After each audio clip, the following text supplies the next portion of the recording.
I've been waiting for you, hero. Let's dispense with the introductions and get straight to the killing.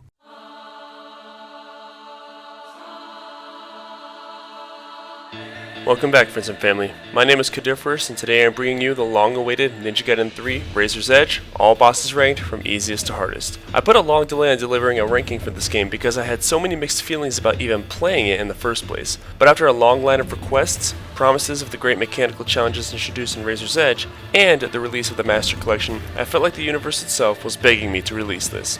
Now, I want to make a disclaimer. This intro is going to be long, as there are so many new mechanics that I need to talk about that factor into how my boss battles are executed and ranked.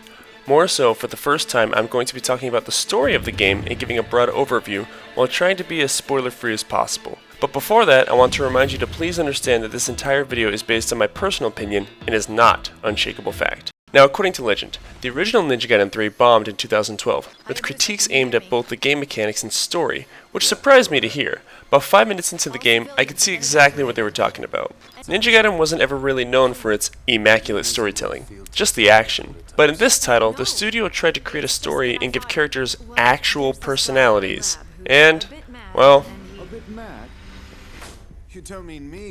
it missed the mark. My biggest complaints are about Ayane and Ryu himself. Ayane comes across as immature, sarcastic, and quippy, almost as if she's trying to be part of the MCU. I'm not doing this for free, Irene. So much for taking it easy in Paris. You can do this. I know! Just shut up and let me fight. Nice work, Ninja.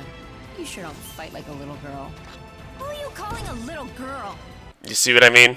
This is a massive departure from the determined calm Kunoichi that was somewhat established prior, but Ryu is the biggest shell shocker. The story of Razor's Edge spins a tale of Ryu working with the latest female co-star, Mizuki, to stop the Regent of the Mask from ending the world. Joining our ensemble cast is Cliff, the hipster scientist brother of Mizuki, as well as Mizuki's niece, Kana.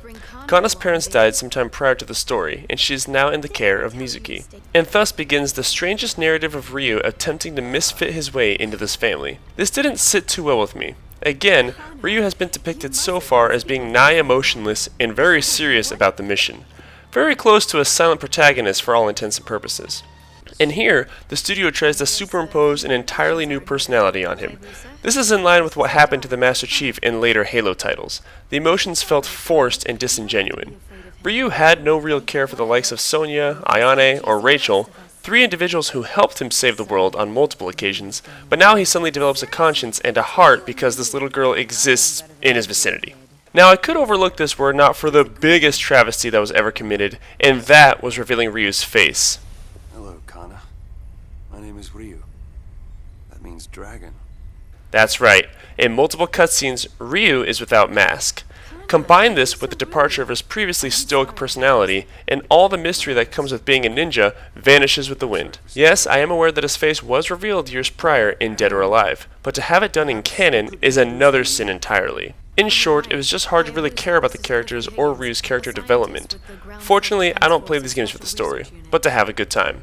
Which takes us to what we're all here for, the gameplay. In the original release of Ninja Gaiden 3, the gameplay had taken out a large majority of mechanics that were established in the previous two titles. Specifically, the game removed dismemberment, obliteration techniques, and the selection of ninpo. Additionally, players were unable to manually charge up an ultimate technique. Both the ninpo and the ultimate technique were reworked to instead be attacks that were charged up as you defeated enemies. Once enough had been slain, you would then be able to unleash your ninpo or ultimate technique a single time until charged again. On top of that, there were very few unique bosses in the game, which is a huge takeaway from a hack and slash like this. There were other small quirks such as the toning down of gore and blood, but the culmination of this led to the game selling pretty underwhelmingly. This in turn led to a quick turnaround and the release of the Razor's Edge edition of the game later that year. Razor's Edge is something else. The fluidity of Ryu's motions in combat is incredible, and the graphics are top-notch for the time. Gameplay-wise, the studio essentially took Ninja Gaiden 3 and mashed it with Ninja Gaiden 2. They brought back the selection of ninpo from before to include Piercing Void, Inferno, and Winds. Furthermore, we have iconic weapons such as the Eclipse Scythe, Falcon's Talons, and Lunar.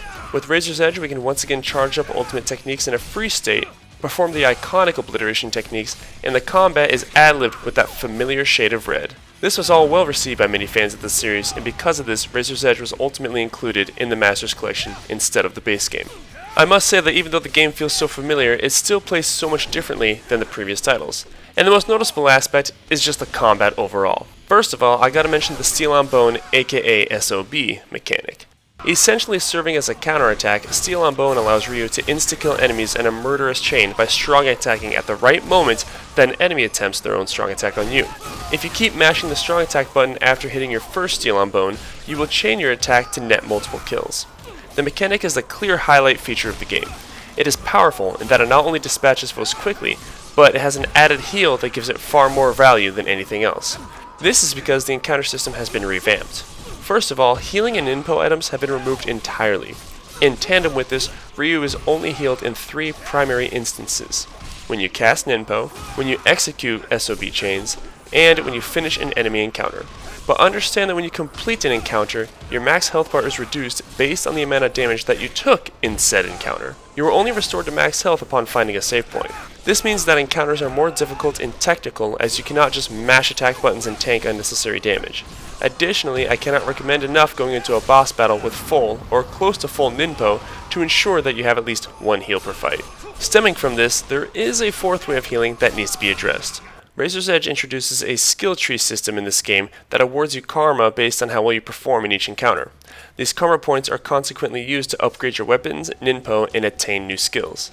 But what is most critical, however, is that you can upgrade your max health up to a total of 5 times. And upgrading your health at any point will increase the max health bar as well as fully restoring you, essentially meaning that you get 5 Great Spirit Elixirs for your entire playthrough of the game. But that said, there are specific main story bosses that I saved these upgrades for, and I will indicate which bosses they are as we get to them. But stop right there! These health and weapon upgrades aren't just there by default. You not only need to pay a sizable amount of karma to get them, but you need to initially unlock them by collecting golden scarabs. That's right, many weapons and nearly all of the health upgrades require you to find these little treasures. Not only that, but to battle all of the bosses in the game, you also need to discover all of the crystal skulls. Luckily for you, I happen to have a video on such a topic. And now we can finally talk about the boss encounters. I have one overarching complaint about the boss battles, and that's how they have checkpoints in the middle of the fight. Meaning that if you get the boss below a certain threshold, say 50% of their health, and then you end up dying, then you will restart the fight with them having 50% health, which is a total cop-out.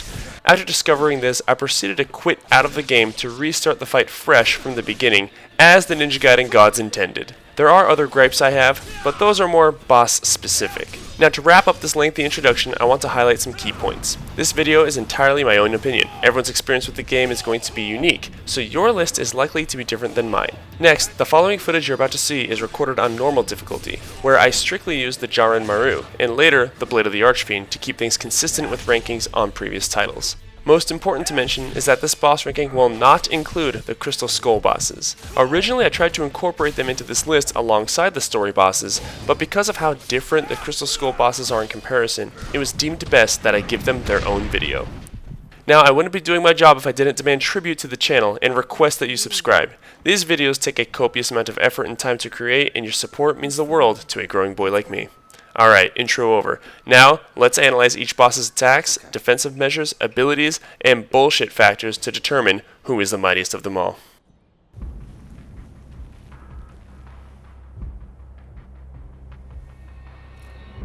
What I want to commend about this game is that there are hardly any bosses that are completely trivialized. In fact, during my playthrough, this is the only boss that I felt could be played with. And for such a cool design, I almost feel bad for putting it down at the bottom of the list. The Watchdog, aka the Mecha T-Rex, is extremely difficult for the impatient player. But after studying his movement patterns, this becomes more busy work than an actual challenge. When the Watchdog charges, he does so in multiple passes. As he reaches the edge of the arena, he will turn on a dime and continue the pursuit. After 3 passes or so, he will flop into the ground, sending out a large shockwave that you need to jump over. As he lays on the ground in a daze, you are open to safely punish with a single combo, before needing to take evasive maneuvers once more. This thing is excessively tanky, so this will take quite some time as you chip away and run through the motions. Eventually, you will trigger a cutscene that will require you to escape the lab. You need to stay ahead and not get chomped on by the Watchdog, as this will lead to instant death. After finishing the sequence and returning to the rotunda, you'll be ambushed by the boss and need to pass a QTE like I so expertly did. At this point, we'll finish the job in the same spirit of how we started it. Short and sweet, not much else to say.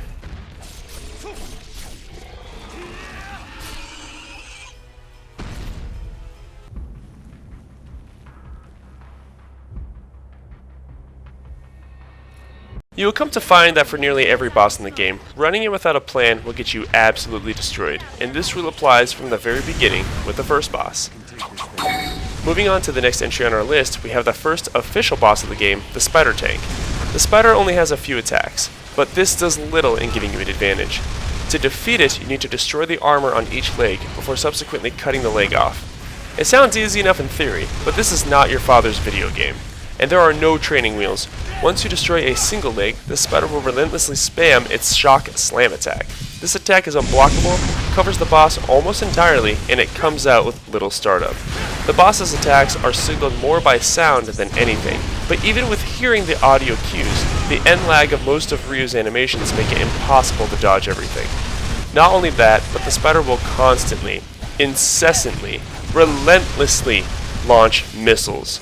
All of these attacks take a nice chunk out of your health, and with there being no real ways of healing, the only lessons you will find are in death. The strategy here is to circle around and break the armor from all of the legs without cutting them off. You'll want to do this so the Spider doesn't lock in to spamming the electro slams, because once it spams this move, your chances of victory will rapidly deplete. So after destroying all of the armor, you're going to strong attack each of the legs back to back to quickly corner the boss, and taking full advantage of those iframes, aka invincibility frames. After doing so, the back will open and expose the core. Dodge missiles and climb aboard to put this thing down for good.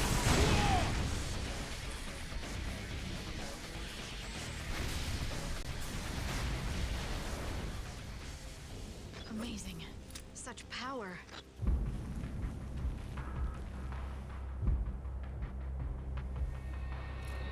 To reiterate the point I made in the introduction of this video, it is always a boon to have a full Ninpo gauge to guarantee at least one heal in your boss showdowns, and there's no better instance in which to dabble in that wacky magic than in a boss battle. Encountered at the end of Day 2 with Ayane, I wouldn't normally consider your face-off against the three alchemists to be a boss fight, given it's just a gangbang of elite enemies, but seeing as how the game puts 3 on-screen health bars and that, well, you're playing as Ayane, I guess we can consider this to be a boss battle.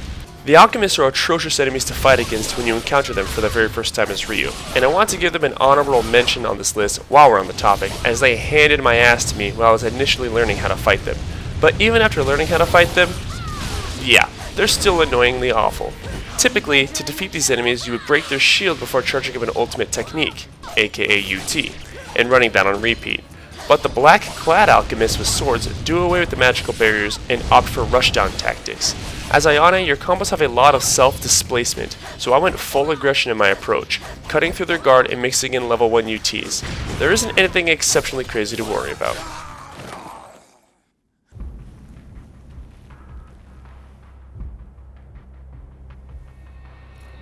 What I thought was a throwaway boss in Ninja Gaiden 2 Sigma, Obaba actually makes a return in Razor's Edge. Still looking like a pickled sphincter, she chimes in the bottom echelon.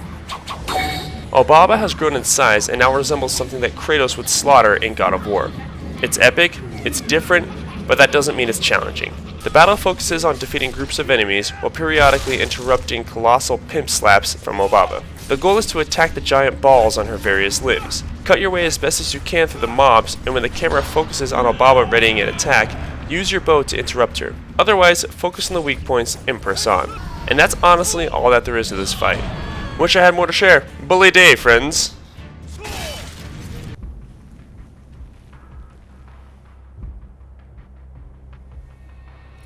Fighting against a helicopter in a Ninja Gaiden title? Anyone else getting deja vu? This boss has only 2 methods of attack, and they're easy enough to dodge. The first is a carpet bombing run that occurs each time the chopper makes a pass to switch sides. Simply move out of the way of this linear pathing. Its other attack is a missile salvo, and it's popped off at a distance. What a shocker. Bust out the infinite arrows and have at it. Target the highlighted areas to destroy pieces of the copter. After doing so, you will trigger a quick time event that has you flying towards the helicopter to get up close and personal. Cut up the appropriate chunks of multi-million-dollar hardware before being thrown off to repeat the process. There are 2 things that make this fight challenging. The ads, and the limited windows of attack you get to make on the boss because of the ads. Make smart use of your time to take potshots at the boss in between attacking the ads, but know that this is easier said than done.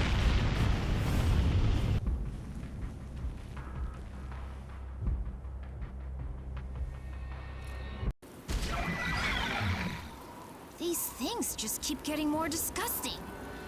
You don't have much time. No shit. Another boss battle with Ayane against 3 elite enemies.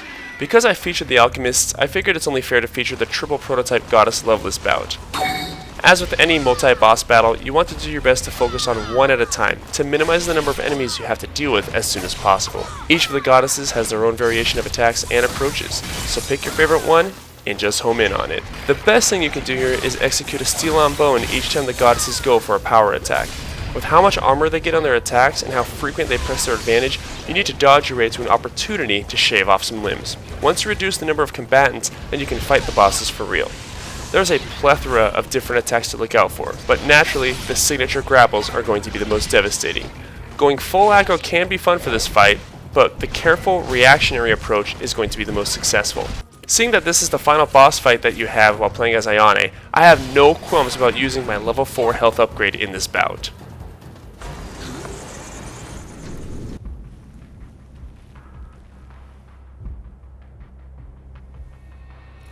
Exactly what it sounds like. We take the first boss, and now we make it 2. Now I normally don't include bosses 2 times on the list, but because there's so few main story bosses, I thought I'd give a separate entry for the singular spider tank battle and the duo battle. However, the strategy remains the exact same. But even with your prior experience on the first spider tank, this boss fight is horrifically annoying, given that every single attack knocks Ryu back as easily as pushing over a toddler. Focus on one spider tank at a time and pray to God that you can avoid getting trapped in explosion hell. I died a few times against this boss fight because I kept losing my patience. So if you want to find success in as few tries as possible, you gotta keep your cool. Focus on one spider and go through the motions of destroying all of its armor before cutting off all of the limbs in sequence. Destroy the core, and then really take your time with the second one in the same fashion. I don't have any super neat or convenient trick for this, just patience and a good squeeze of luck. Let's hope you can edge this one out.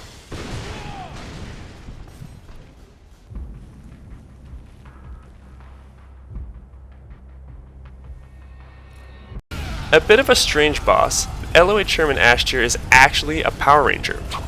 And this fight centers on his Megazord. The first phase is simple attack and receive. There are missile projectiles that fire off constantly at your location.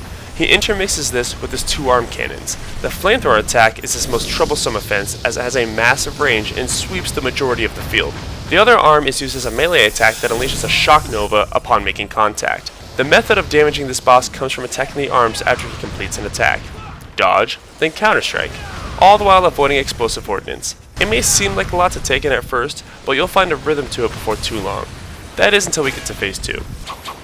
After depleting its health bar, the Megazord will absorb some military hardware and transform into Kaiba's Blue Eyes jet. This phase should remind you of the helicopter boss from earlier, as it's literally the same thing. Get that bow going and dodge the munitions. After inflicting enough damage, the jet will hit the ground and morph one last time for phase 3. And phase 3 of this boss is a complete roulette. He will roll around the arena trying to run you over. Dodge as best as you can and shoot arrows into the side of his wheel saw arms. Sometimes this will go off without a hitch. Other times the boss will track you endlessly and give you no breathing room, resulting in an inevitable game over screen. Unfortunately, I don't have a refined method for playing around his tracking.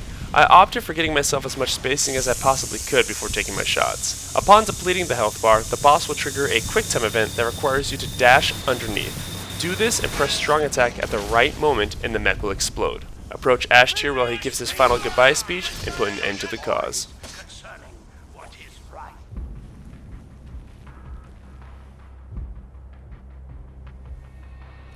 Basically, Dr. Jekyll and Mr. Hyde. Cliff is cartoonishly evil and is an absolute cringe fest of a hipster scientist. My dislike for this character is only accentuated when he talks about creating a new world and calling himself Adam and Kana his Eve. Oh dear, oh dear. I will be Adam, and she, my Eve. Yo, isn't that your underage niece? When confronted against Ryu, he morphs into a monstrosity that William Birkin would be proud of. And so begins a horribly infuriating boss fight. Cliff has so many super armor states and lightning fast grapples, and these grapples not only lunge but have a wide hitbox. If anything kills you during this fight, it will be the grapples.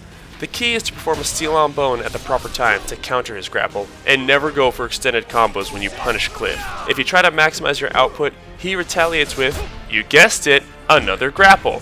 He sure does love his grapple. He will execute it so often that you'll forget that he actually has other attacks in his arsenal. Namely, he has these slow, non-threatening ki blasts that are used at a distance. If you put too much pressure, Cliff will charge up and do this AoE energy attack. The methods for avoiding these are obvious. Mix in some basic melee combos, and that covers his method of attack for Phase 1.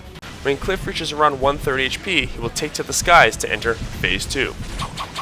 The battle will not progress until you go to shoot him with your bow, thereby triggering a cutscene that destroys said bow. Cliff kicks off by summoning a group of Cestus fiends to entertain you, while he fires laser tracers from above. Upon dispatching of the ads, he comes in for the superhero landing. And yes, you are definitely going to want to dodge this. On the ground, he has the same attacks as Phase 1, but I swear to God, he becomes far more liberal about his usage of grapples, and it is infuriating. Dying in Phase 2 starts you off at the start of the phase, as per the new Ninja Gaiden 3 mechanics. But not me though. I reset the damn game each time I died in this phase to redo the fight from the top. Cliff isn't crazy difficult or completely unfair as far as bosses go overall, but he ranks in the upper echelon of the list due to how grapple happy he is in tandem with how devastating his punishes are. This fight truly demands every ounce of patience you can muster.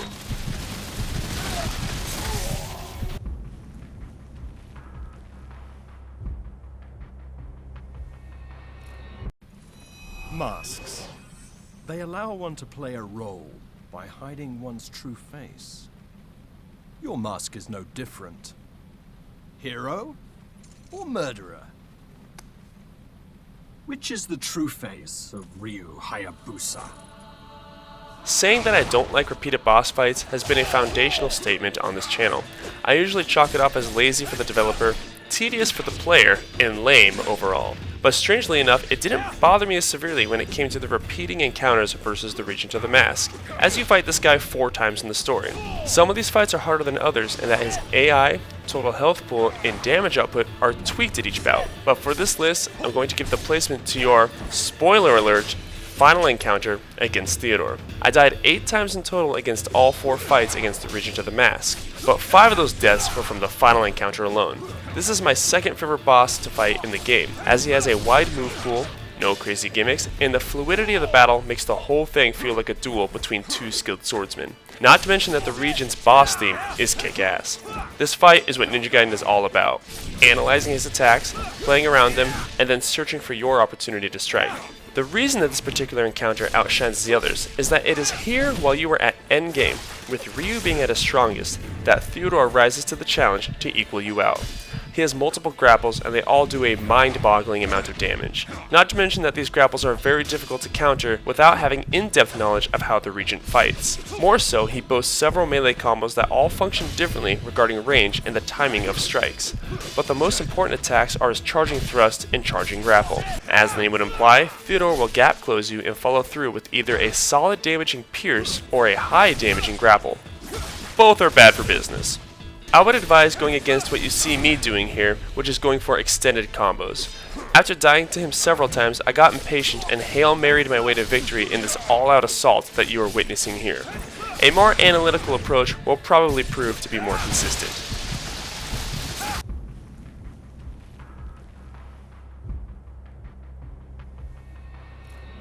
Nearing the top, I could not be happier to introduce you to quite possibly my favorite boss battle in the entire Ninja Gaiden franchise. This 2-phase face-off has everything you could want. Epigonos is the improved version of the doppelganger fiend that was battled in the very first game. But give it smoothed out combat, a balanced AI, a fresh coat of paint, and you get pure art. The first phase of this battle is versus katana-wielding base form Ryu. He has level 3 combos and is very aggressive. The deadliest attack here is the Divine Flying Swallow, which I was unfortunate enough to get hit by. Granted, it was awesome. It should follow that your most effective attacks will similarly be the Divine Flying Swallow, Izuna Drop, Underworld Drop, and so forth. He attacks and reacts as you do, so it proves as a testament to the question of, can you master yourself? Upon defeating him, you might think so. That is until the intermediate cutscene where Ashtyr has the doppelganger resurrected into his more heinous form. Epigonos now swaps between the Dragon Sword, Eclipse Scythe, and Falcon's Talons, and this was largely problematic as I had only used the katana for my playthrough, and therefore I didn't know any of the combos that he would bust out for the Scythe or Talons, meaning I had to do the learning with my face. In addition to this, he also boasts the Art of the Piercing Void, and although I didn't get hit by it, I'm going to take a stab in the dark here and say it's not exactly going to feel like a happy ending massage. As before, using the grapple combos would be the most devastating attacks in your arsenal, if you are able to land them. Epigonos is a slippery foe, so it can be challenging to even land these attacks on him in the first place.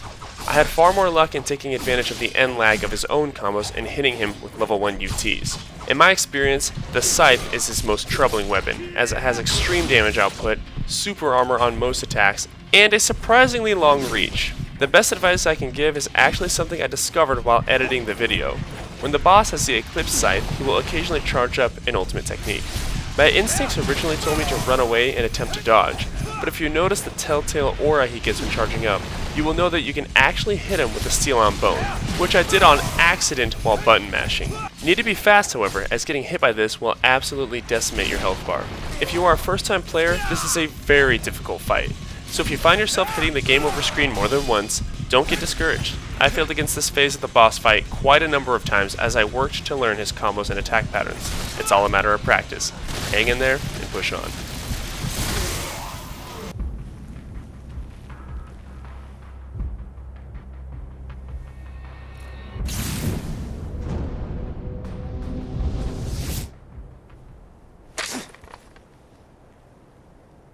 Here it is. The #1 spot belongs to none other than the final boss of the Ninja Gaiden trilogy, Kana the Goddess. The only word that I can find that even comes close to describing this fight is atrocious. Remember in the intro when I said I was going to indicate which boss you would need to save a health upgrade for? All of the other health upgrades I had to use on Crystal Skull bosses. So to tell you a bit about the difficulty of the final boss of this game, this is the only story boss where I would tell you a health upgrade is absolutely mandatory. And it's not even because of the boss itself.